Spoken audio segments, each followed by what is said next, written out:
ఇక తెలంగాణ ప్రభుత్వం వరుసగా పారిశ్రామికవేత్తలు ముఖ్యమైన కంపెనీలతో ఎంఓయూలు చేసుకుంటూ వస్తోంది. ఒక పక్కన ఆర్టిఫిషియల్ ఇంటెలిజెన్స్ కి సంబంధించిన డేటా సెంటర్ తో పాటు మరికొన్ని ఎంఓయూలు కూడా చేసుకుంది. ఇప్పటికే హెచ్సిఎల్ సంస్థ కూడా వారు కూడా హైదరాబాద్ వేదికగా పెట్టేందుకు కూడా ఎంఓయూ చేసుకున్నారు. ఇక పూర్తి సమాచారం మా ప్రతినిధి నరసింహరావు అందిస్తారు. నరసింహరావు, తెలంగాణ ప్రభుత్వం చేసుకున్నటువంటి వరుస ఎంఓయూల వివరాలు ఏంటి?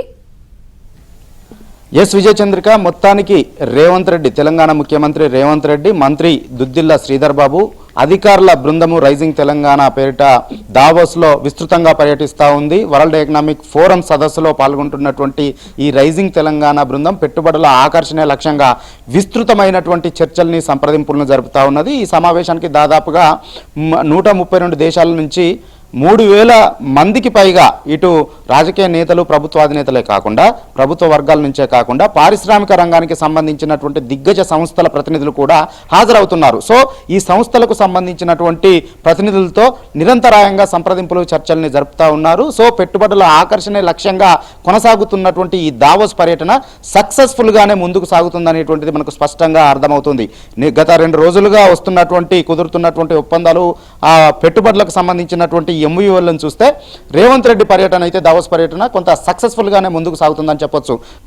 నిన్న అదేవిధంగా మొన్న జరిగినటువంటి ఒప్పందాల్లో దాదాపుగా 30,000 కోట్ల రూపాయల పెట్టుబడులకు సంబంధించినటువంటి ఒప్పందాలు అయితే జరిగాయి.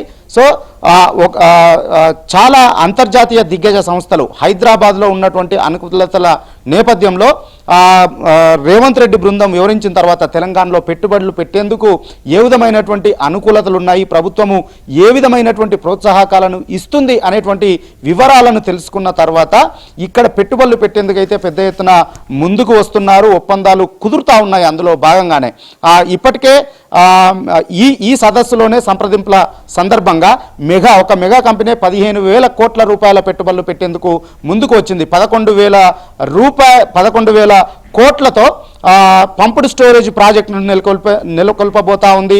దాంతో పాటుగా 3,000 కోట్ల రూపాయలతో బ్యాటరీ స్టోరేజ్ సెంటర్ని ఏర్పాటు చేయబోతా ఉంది.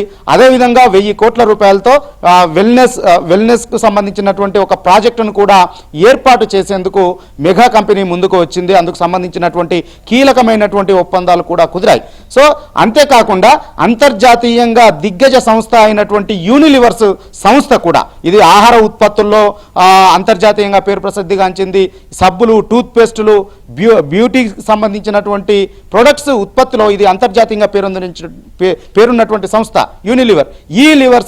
యూనిలివర్ సంస్థ కూడా 2 సెంటర్లను తెలంగాణలో ఏర్పాటు చేసేందుకు ఒక కీలకమైనటువంటి ఒప్పందాన్ని దావోస్ కేంద్రంగా తెలంగాణ సర్కార్తో కుదుర్చుకుంది. అందులో ఒకటి కామారెడ్డిలో ఈ పామాయిల్ తయారీ కేంద్రాన్ని ఏర్పాటు చేసేందుకు ఒప్పందాన్ని కుదుర్చుకుంది. దాంతోపాటుగా హైదరాబాద్లో బాటిల్ క్యాప్స్ తయారీకి సంబంధించినటువంటి ఒప్పందాన్ని కూడా కుదుర్చుకుంది. అంతేకాకుండా స్కై రూట్ ఏరోస్పేస్కు సంబంధించినటువంటి సంస్థ తెలంగాణలో ప్రైవేటు జెట్ల తయారీ కావచ్చు, టెస్టింగ్ సెంటర్ను ఏర్పాటు చేసేందుకు 500 కోట్ల రూపాయలతో పెట్టుబడులు పెట్టేందుకు కూడా ఒక కీలకమైనటువంటి ఒప్పందాన్ని కుదుర్చుకుంది. దాంతోపాటుగా 10,000 కోట్ల రూపాయలతో మరొక కీలకమైనటువంటి ఒప్పందం కూడా దావోస్ వేదికగా ముఖ్యమంత్రి రేవంత్ రెడ్డి నేతృత్వంలో జరిగింది.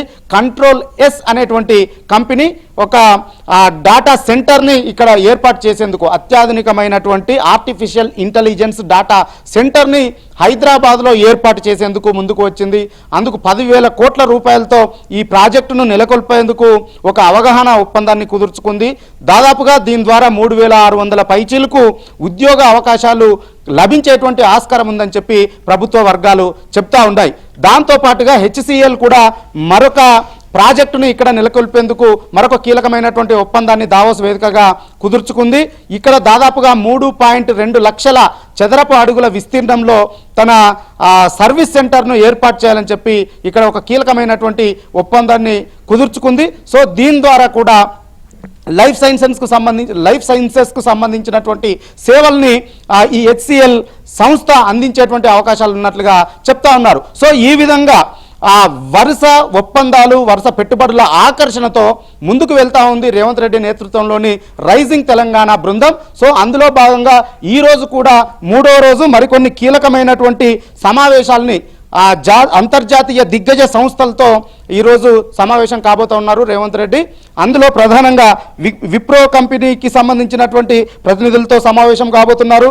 Sun Petrochemicals, JSW group, Lonza group ప్రతినిధులతో, మిత్రా ఎనర్జీకి సంబంధించినటువంటి ప్రతినిధులతో, అదేవిధంగా Tillman Global Holdings, Blackstone కంపెనీలకు సంబంధించినటువంటి ప్రతినిధులతో ఈరోజు కీలకమైనటువంటి సంప్రదింపుల్ని, చర్చల్ని ముఖ్యమంత్రి రేవంత్ రెడ్డి చేయబోతా ఉన్నారు. సో ఈ సమావేశాల అనంతరం కూడా మరికొన్ని కీలకమైనటువంటి ఒప్పందాలు జరిగేటువంటి ఆస్కారం ఉంది. సో ఇప్పటికే దాదాపుగా 30,000 కోట్ల రూపాయల పెట్టుబడులకు ఒప్పందాలు కుదిరినటువంటి నేపథ్యంలో ఈరోజు ఈ సమావేశాలు ముగిసిన తర్వాత మరికొన్ని పెట్టుబడులు వచ్చేటువంటి ఆస్కారం ఉంటుంది. దాదాపుగా 40,000 కోట్ల పైచీలకు ఒప్పందాలు కుదుర్చుకొని ఈ పర్యటనను రేవంత్ రెడ్డి బృందం ముగించుకునేటువంటి అవకాశం ఉందనేటువంటి మాటను ప్రభుత్వ వర్గాలు చెప్తా ఉన్నాయి.